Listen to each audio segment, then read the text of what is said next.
Hello, hello, everyone. It's Amy Yamada here. I'm so happy to have you here. God, I've lost my words.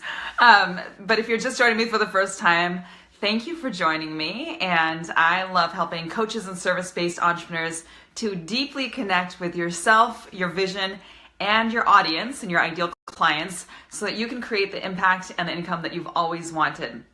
So today I'm excited to connect with you and also give you some really great tips on how to convert leads into sales through your email copy.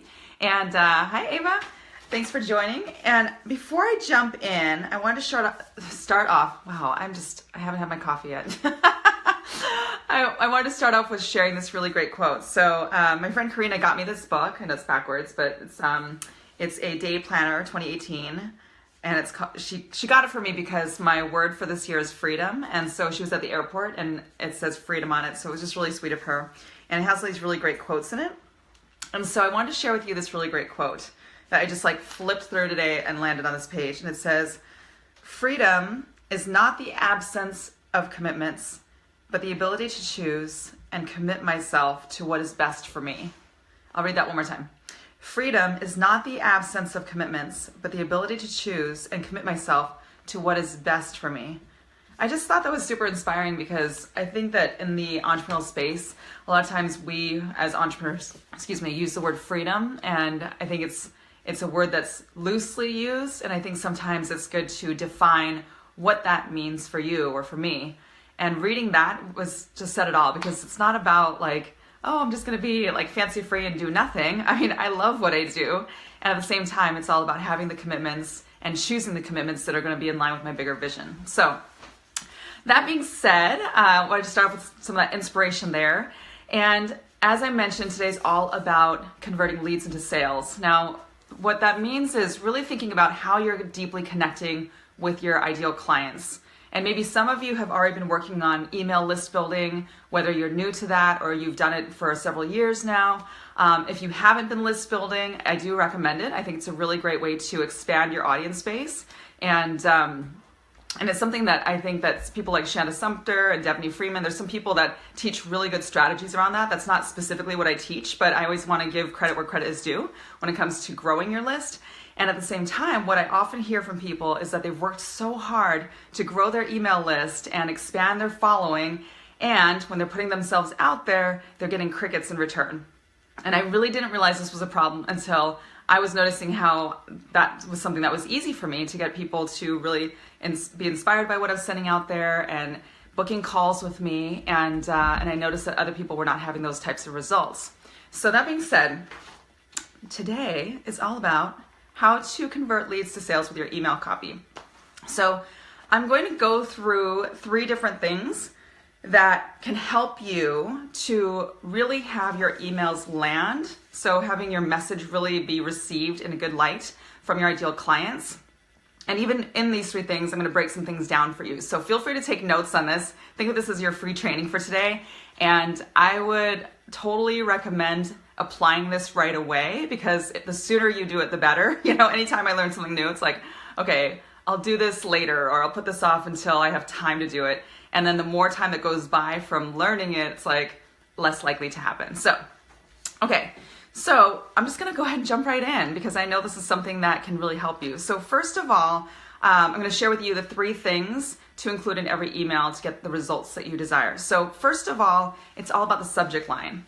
It's all about the subject line. So sometimes what I'll hear from entrepreneurs is that when they send their emails out, they're not even getting opened, which is really sad, because you've spent time writing the email and you've thought it through, and then you send it out and you're waiting and you're like, please, somebody get back to me, please book a call with me, and nothing, right? So it's all about the subject line. And if you're not super tech savvy, I'm not the most tech savvy person I know, but I do know how to read my results in terms of my open rate and my click-through rate. If you don't know what that is, don't panic, but you can look into what an open rate is and what a click-through rate is and how to find it, whether using Aweber or MailChimp. My team and I are now we've been shifting me over to Infusionsoft, which quite honestly stretches me, but I'm really excited about it. But that being said, I've been using Aweber for a number of years. I used to use MailChimp, and it was very easy to open up the email and see what's my open rate and what's my click-through rate, meaning what percentage of my list actually open the email, or even you can click to see what the actual numbers are, and how many people clicked on any link that was in there. So side note, I always think of things when I'm in these trainings. I really like the idea of having only one link in your emails. Like sometimes people have they're promoting all these different things, and a confused mind never buys, right? So I like to have one focus in my emails. It's rare that I'll have two. So that's just one recommendation. And I noticed that if you have a photo and a bio, I oftentimes will have my headshot and a bio at the bottom of the email, Aweber will auto-populate my website link behind my photo. So I'll even take that out. And it's not that I don't want people going to my website, but for the sake of the email I'm sending out, oftentimes my goal is to book calls or to drive traffic to an opt-in page. So I'll just have that one link. So that was a little bonus tip there. Okay, so to bring it back though, using a subject line that gets opened. So I teach 3 different types of emails. I'm not going to go into all that training, but just to let you know what those 3 types are. What I call a deep connection email. So that's where you really build a nice deep connection and build a relationship with your ideal client and your audience. And the second type is a generosity email. So that's where you might give generously, you might give tips, or you might send them to a video that you've created, a free training, or maybe like a happy holidays email. You may still have a call to action, or you may not. And then the third kind is a promotional email. So that's when you might be promoting if you're going to be on a podcast or a new book that you've launched, or maybe you're in a summit or hosting a summit. There's so many different things that you can do to promote. But all that being said, with the subject line, I always like to think about how would I write this to one person? You know, if I were writing a subject line just to you, what would I write? Would I say, January newsletter? I don't even know why I said January since we're in March, but something really boring and bland. Or would I say, hey, are you around this week? Or hey, check this out, or you're invited to this. I like to write subject lines that sound really personally connecting. Sometimes it'll have a theme, like even to talk about Chat with Amy, I might say what the theme is going to be, so that if it's a topic that's interesting to you, then you may click on opening the email itself and then come to my Chat with Amy. So the subject line is very important. And think about, you could even go through your own email inbox and see which subject lines pop out to you, whether it's because you're on somebody else's list or because it's just from a one-on-one email. And then a little trick that I've used and I've taught some of my clients this is to go into your own sent items, you're in your own personal inbox. I'm talking about your personal inbox, not your Aweber, MailChimp, Infusionsoft, but your personal inbox, and look at your sent email items, and notice your own subject lines that you use every single day. And just look at them and say, would this make sense to send to my audience? Because oftentimes that stuff is gold, and it's just you being you without the marketing hat, So check that out. It's great. Okay. So the second thing within the email, so this is, I'm going through 3 different modules kind of here in a little mini training. So to include a deep connection statement within your email. This is the heart of what I teach when it comes to email copywriting. So what do I mean by that? What I mean by that is to think about, if you're using the power of storytelling, to think about a moment that you can take people to. So whether it's your own moment or you can share a story of somebody else, I find that sharing personal stories can really deeply connect, and connection is currency, right? So I may say, I'll never forget the moment when and I'll describe where I was or what I was doing, and then even go deeper and take them to a deep thought that I had, a deep connection thought. So let me give you an example. Okay, so it doesn't always have to be a painful experience. It could be a joyous experience. So speaking has been on my mind a lot lately because I'm going to be speaking on more stages this year. And so I always think back to one of the best moments in my journey, which was last year at the Zone event. And I'll think about, I'll never forget the moment. So this is where I'll drop into my heart and imagine, take myself back to that moment when I'm writing this. I'll say, I'll never forget the moment when I was backstage, behind these big, huge curtains, and the lights went down, and the MC said to the audience, I'd like to draw your attention to the video. And the video that my team and I had created, that was very it was just a 2-minute intro video that was really well put together, super motivational with music and everything. And so here I am backstage with my coach, and she's holding my hand, and the lights go down, and I'll never forget the moment when, as soon as my voice started to speak, the audience began to cheer. So I would condense that so it wouldn't be quite as long. But before I even wrote it, I would actually go there and feel the feeling of what I felt in that moment to share like what that moment was like for me, because it was something that was like a dream come true moment, right before I was about to take the stage. So I might say, I'll never forget the moment when I was backstage and I thought to myself, I can't believe that I'm about to take the stage in front of 700 people. I'm pinching myself, where you can actually feel it, right? And then I may talk about the power of dreaming bigger, and maybe even talk about my upcoming 3-day event that is soon to be determined. The dates will be announced and everything. And so my point is, you can take people to a moment of your life and share with them deeply from your heart, like, what was the thought that you had in that moment? Or what was the thing that you said that was really like a life-changing moment?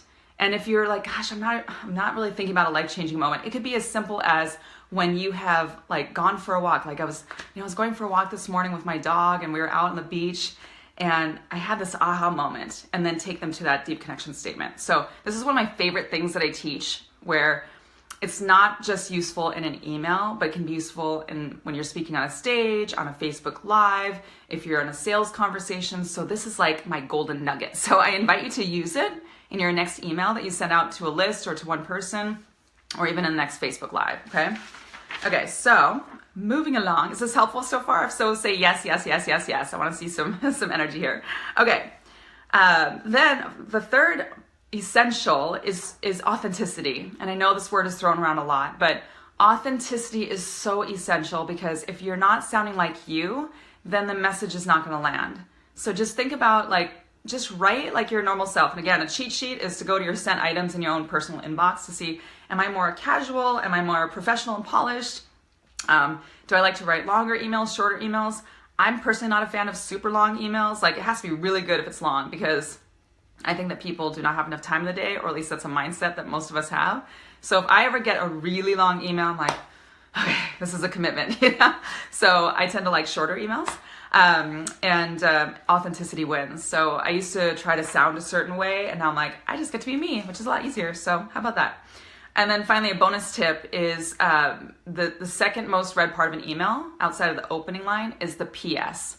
So it's not that you have to include a PS in every single email, but I think a PS is a really great opportunity to either remind them of the call to action in the email, or handle a possible objection. So I know that my entrepreneurs who I write to have a very full schedule, and they have a very busy mindset, right? So if I'm inviting them to something, or inviting them to jump on a call with me, I know that one thought they might be having is, oh, I just don't know if I have enough time for that. Or is she really going to help me with a breakthrough? Or is this going to be some kind of just sales conversation, which it might end up being an offer, right? But what I'll do is I'll just say, P.S., I know you might be thinking, gosh, I have so much on my plate already. What do I really need to add one more thing to my plate?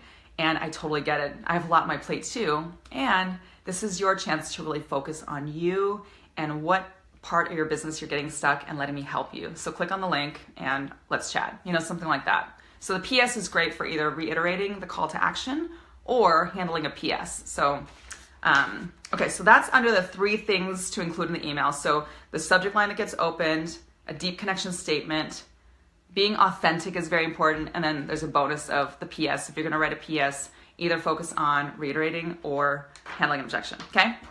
Okay, so the next thing I'm gonna share is to, okay, I kind of already went to this, how to incorporate the power, okay, let me back up for a second.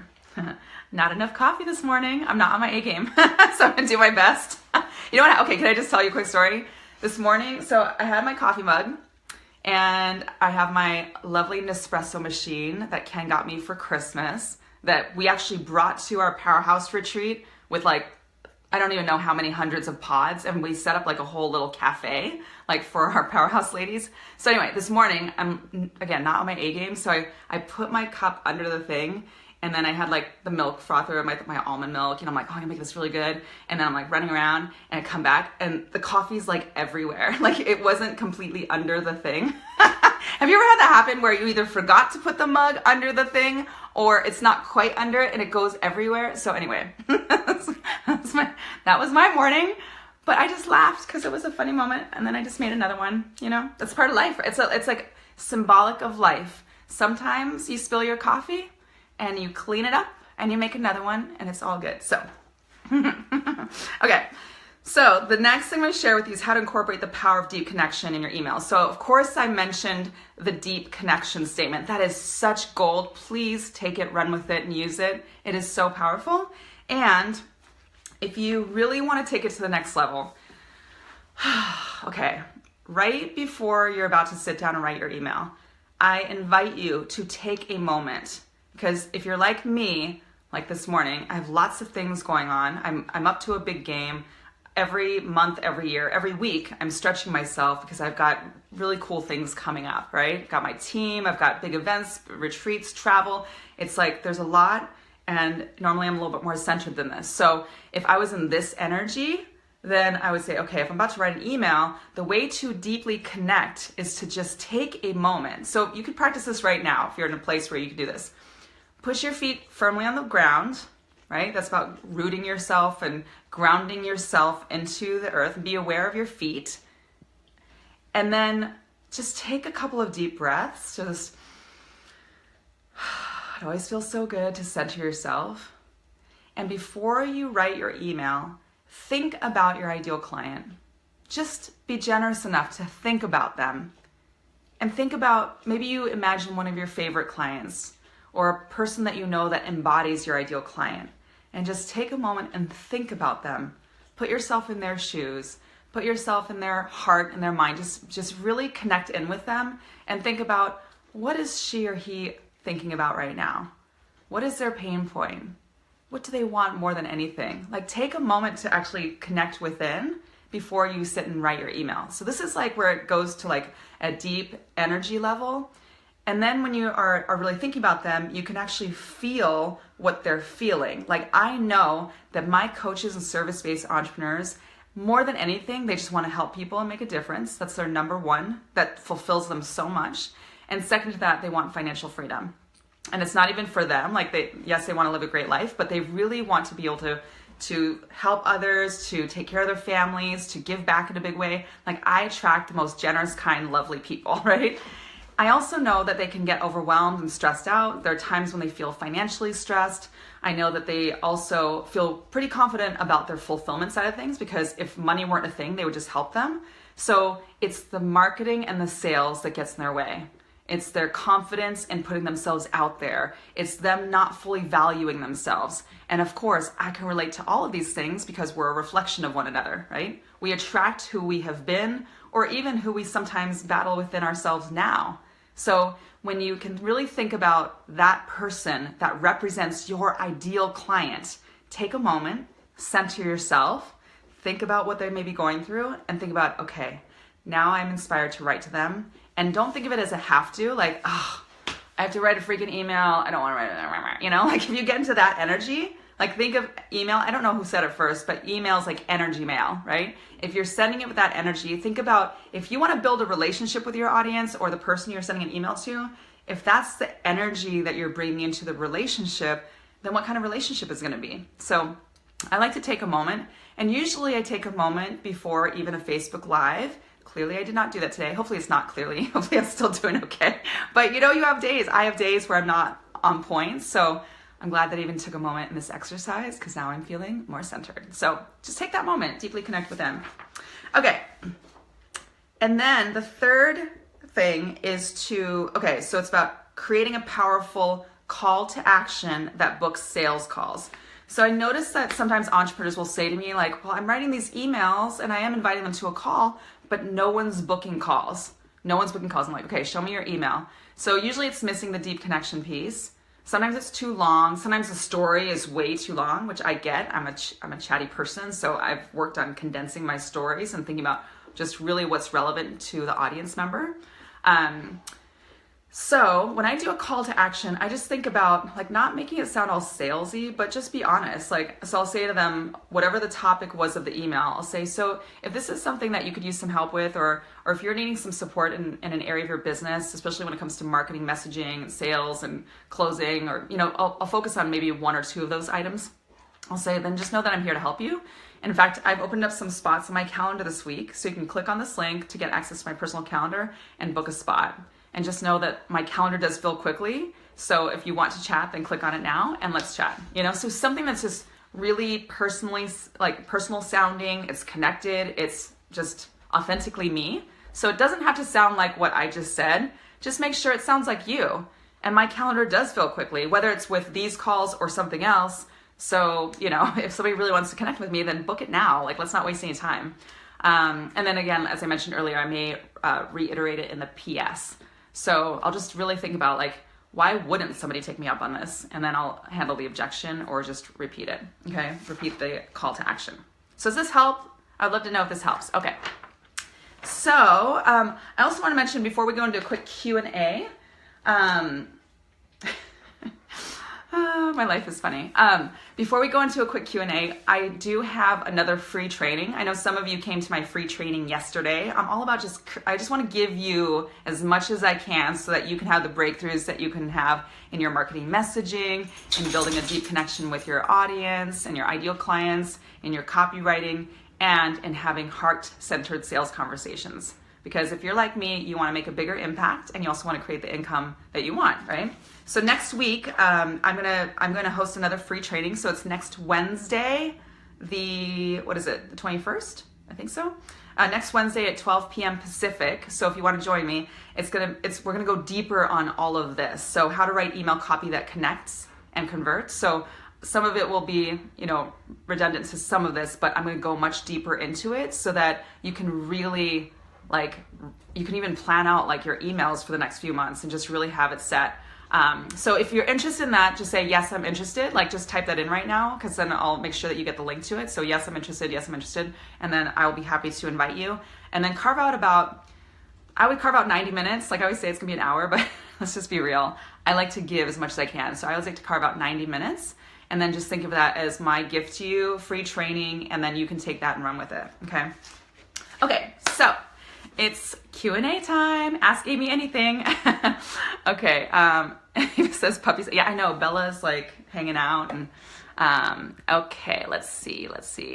Hi, Anahita. Hi, Kate. Hi, Shannon. Hi, Holly. Hi, Jody. Fidel. Great turnout today. Lisa.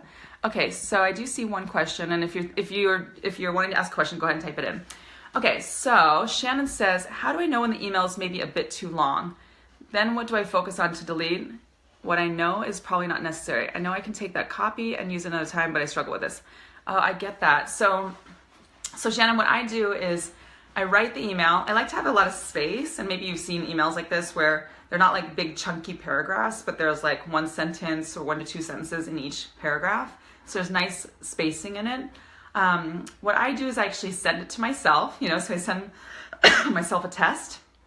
And then I just see how it feels when it lands in my inbox. Everything from this, even though I just wrote it, there's something about seeing it land in my own inbox and seeing the subject line and then opening it up. And if I'm like scroll, I'm like, okay, really? Do I need to be that long? So if I need to delete some of it, then I go back and I think about like every single sentence gets to have a purpose. Every sentence gets to have a purpose. So I look at each sentence and I think about like, is this really needed or is it redundant? And also the 2 questions I always ask with everything is what's in it for them and why should they care? So you could take a practice where it might feel tedious, but this is a good practice. Every sentence, what's in it for them and why should they care? What's in it for your ideal client and why should they care about this sentence? Is it relevant to them? Because remember, when you're sharing stories, even though it's your story, it's not about you. It's about driving a point home, right? It's about what's in it for them and why should they care? So I find that it's usually in my storytelling that I can be wordy. So that's where I'll cut back a bit. And if you're really struggling with it, then, come to my training next week. Let me help you. Yeah, so I would just do that. Does that help? Okay, awesome. Any other questions? Like, this is such a great chance to think about if there's any, it doesn't have to be even with this topic, but if there's any specific area that you're stuck in your business right now, or if there's one thing that you could solve today, what would it be? This is your chance to ask me anything. And I'll hopefully you'll answer, because I'm starting to feel my A game again.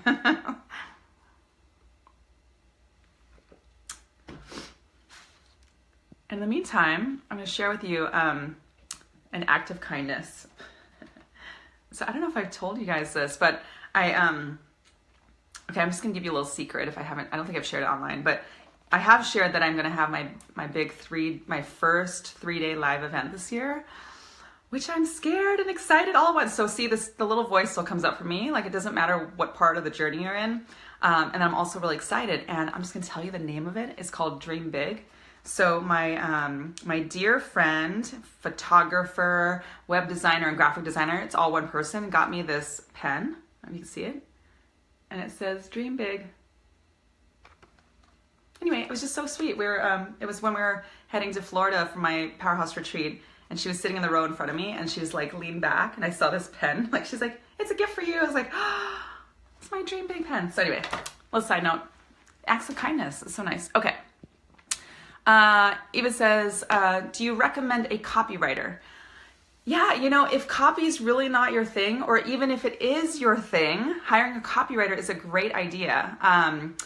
More and more and more, it's like, as you grow your business and scale your business, it's about delegation, and I think back to when I first started, I just wanted to be this solo entrepreneur, doing my thing, making, $10K a month, and I was going to be satisfied.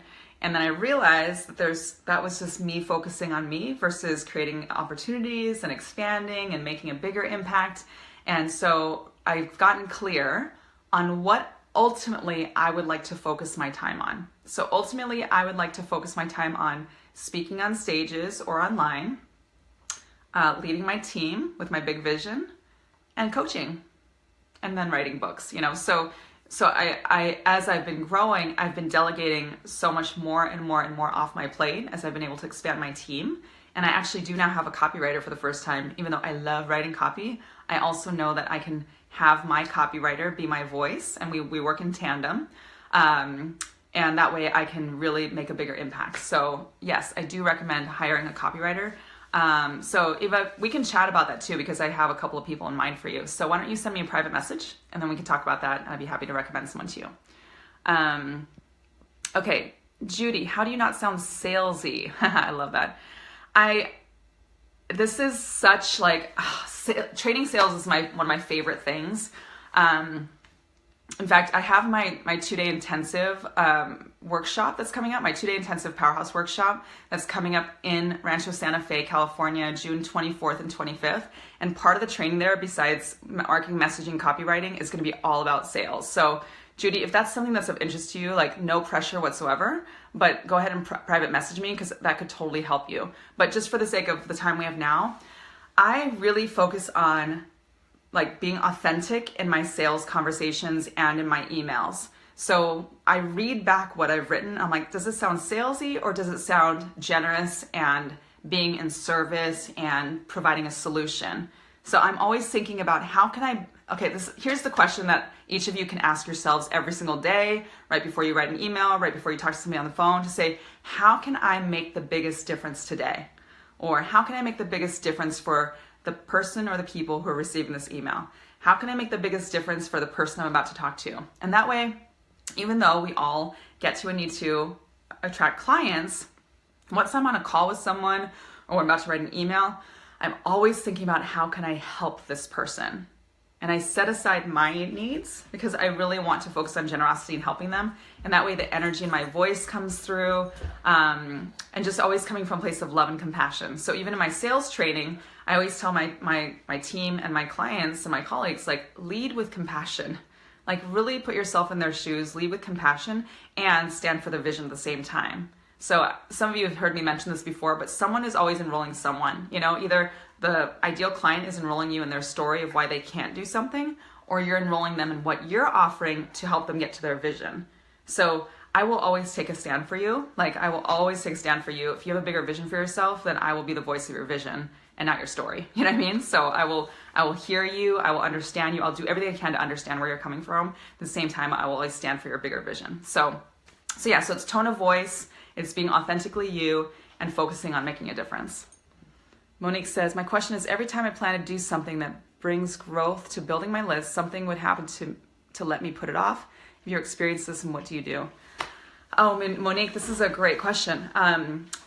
That's life, that's life. I mean, there's all sorts of reasons and all sorts of things that could stop me from doing what I'm up to in the world. So I'm always working on my personal development, my leadership. I'm always working on myself because I'm committed to becoming unstoppable, And whenever I make a decision to do something bigger, there's a part of me that wants to go, I don't want to do it. I still have that come up for me. I just shift faster now. I'm like, nope, I'm up to a big game and I'm going to do it anyway. I'm going to find a way. And then the other thing, Monique, that helps me is in the moment, even if life happens, I ask myself one question: committed or not committed? I'm honest with myself. I'm like, okay, committed or not? Like, come on, Amy, committed or not committed? And I know when I'm committed and I know when I'm not committed. Usually if it's something that I've really been working towards, then I will say, okay, I'm committed. So now I just get to flex and bend, but not break, and make it happen. So I make a decision, I make a commitment, and I take action. So I teach this thing called DCA, decide, commit, take action. So, and Monique, also ask for help. If you're anything like me, I used to never ask for help. I always thought, I don't want to burden someone, but people want to help you. Just practice that. Just say, could you help me with something? People love to help. Hey, Karima. Hey. Karima, I always feel that connection from you when I'm on the phone. So true. Yes. Awesome. Well, ladies and gentlemen, if there's gentlemen watching, thank you so much for joining me today. I hope this has been helpful. Like I said, I'm going to have a free training next Wednesday at noon called How to Write Email Copy That Connects and Converts. So I'm going to go deeper into this training. So if you're really wanting to master how to build a deep connection with your ideal clients and your audience with email copywriting, and this training can also be relevant with your Facebook Lives, with speaking from stages, both online and in person, with one-on-one conversations. I love teaching the power of deep connection because I know that's what converts. So join me next Wednesday. If you're interested in that, just put yes, I'm interested. Then I'll make sure that you get the link to it once we have it ready. It's almost ready. And I'll be excited to have you there. We're going to be on Zoom, so hopefully you can be on video. I love seeing your faces, so we can actually, be in a virtual place together. So sending you all so much love, and have a great rest of your week. And then, of course, I'll also be back on Chat with Amy next Thursday at 9 a.m. Pacific. All right, talk to you soon. Bye.